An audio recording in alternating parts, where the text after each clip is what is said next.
नमस्कार, स्वागत है आपका मेरे चैनल जीवन के रंग डॉक्टर सुनीता मिश्रा के संग। आज का विषय है फैटी लीवर। फैटी लीवर की समस्या आजकल बहुत लोगों में हो रही है, क्या बूढ़ा, क्या बच्चा, क्या जवान।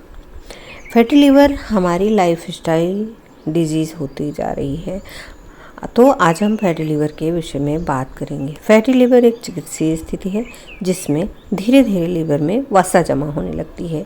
कई लोगों को लगता है अगर उन्हें फैटी लीवर है तो अपच या गैस्ट्रिक से जुड़ी पेट की सारी शिकायतें इसी बीमारी के कारण होती है, लेकिन ऐसा नहीं है।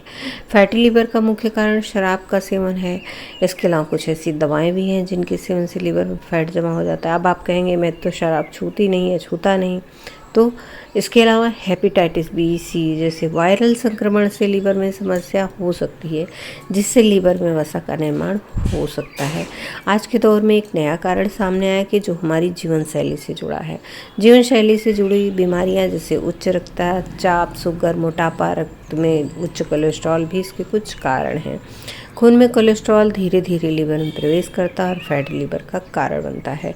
इस बीमारी को हम non alcoholic fatty liver disease कहते हैं। संक्षेप में इसे NAFLD कहते हैं। अल्कोहलिक फैटी लीवर रोग वह बीमारी है जो शराब के सेवन से होती है। दोनों कारण अलग अलग हैं, लेकिन बीमारी का असर एक जैसा है।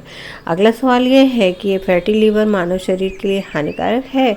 ऐसा देखा गया है कि ज़्यादातर मामलों में फैटी लीवर से मरीजों को कोई परेशानी नहीं होती, लेकिन कुछ लोगों में 15 या 20% लोगों में जिनमें फैटी लीवर होता है, लीवर कोशिकाओं में मौजूद वसा कोशिकाओं में सूजन या इन्फ्लेमेशन देता है। हम इसे नैश चरण कहते हैं, यानी नॉन अल्कोहलिक स्टीटोहेपेटाइटिस। NASH के कुछ प्रतिशत रोगियों में यह बीमारी और बढ़ जाती है। प्लेन स्टीटोसिस या साधारण स्टीटोसिस में जहाँ यकृत कोशिकाओं में कोई सूजन नहीं होती, यह वर्षों तक बिल्कुल भी नहीं पहुँचाता है, नुकसान नहीं पहुंचाता। लेकिन नैश स्टेज में जहाँ कोशिकाओं में सूजन आ जाती, धीरे धीरे लीवर खराब हो सकता है। धीरे धीरे जब लीवर में सूजन आ जाती, निशान पड़ जाते, तो हम इसे स्कारिंग कहते हैं। 15-20 साल में पूरा लीवर खराब होता है, कभी कभी खराब भी हो जाता है। यहाँ तक कि ऐसी स्टेज आ जाती है कि लीवर ट्रांसप्लांट करने की ज़रूरत पड़ जाती है। लेकिन अच्छी बात यह है कि यह दुर्लभ स्थिति है और केवल 8% लोग इस स्तर तक पहुँचते हैं। यह बीमारी बहुत आम है। अगर हम जनता की बात करें तो लगभग 30% लोगों को NAFLD की बीमारी हो सकती है, जो कि non alcoholic fatty liver disease है। और जिन लोगों में मोटापा, उच्च रक्तचाप, कोलेस्ट्रॉल, मधुमेह की समस्या है, ऐसी 60% आबादी को फैटी लीवर की समस्या है। अगर इसके लक्षणों की बात करें तो शुरुआती चरण में इसके कोई लक्षण नहीं नज़र आते, लेकिन लगभग 10-15% लोगों में ऐसा देखा जाता है कि पेट के ऊपरी दाहिने हिस्से में खिंचाव या भारीपन महसूस होता है, जो इस बीमारी के कारण हो सकते हैं। इसके अलावा अन्य कोई लक्षण नहीं है। ये बीमारी के बहुत अंतिम चरण में देखे जाते हैं। इस बीमारी का शुरुआती चरण में ही निदान होना आवश्यक है ताकि इसका इलाज किया जा सके। आजकल अल्ट्रासाउंड जैसे बॉडी चेकअप के जरिए फैटी लीवर का पता लगाया जा सकता है, या फिर अगर आप किडनी के लिए पेट का अल्ट्रासाउंड करा रहे हैं तो फैटी लीवर का निदान हो सकता है। तो क्या इसका इलाज संभव है? हाँ, इसका इलाज संभव है।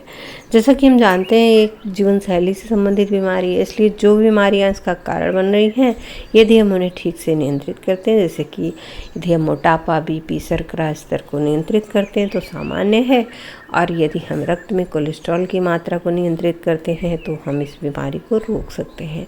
और जिन लोगों में यह बीमारी एडवांस स्टेज में है, उन्हें ठीक किया जा सकता है। ऐसा देखा गया है कि अगर हम अपना वजन 5 से 10% तक कम कर लें तो इस बीमारी पर आसानी से काबू पाया जा सकता है। स्वस्थ जीवन शैली का मतलब है कि हमें रोजाना 30 मिनट तेज चलना चाहिए।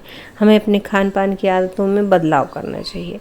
हमें कम तला भुना मीठा खाना खाना चाहिए। संक्षेप में कहें तो हमें इन बीमारियों से खुद को बचाने के लिए अपनी कैलोरी में 30% कटौती करनी चाहिए।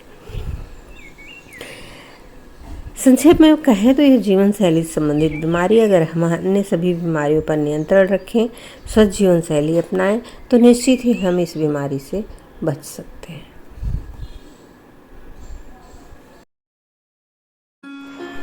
अगर आप जीवन के रंग पर नए हैं तो प्लीज़ चैनल को सब्सक्राइब करें और साथ ही बेल आइकन प्रेस कर दें, जिससे आने वाली वीडियो की नोटिफिकेशन मिलती रहे। और वीडियो को अंत तक ज़रूर देखा करें और अपने दोस्तों मित्रों रिश्तेदारों को शेयर करें और अपने बहुमूल्य सुझाव कमेंट बॉक्स में अवश्य दें। धन्यवाद। नमस्कार।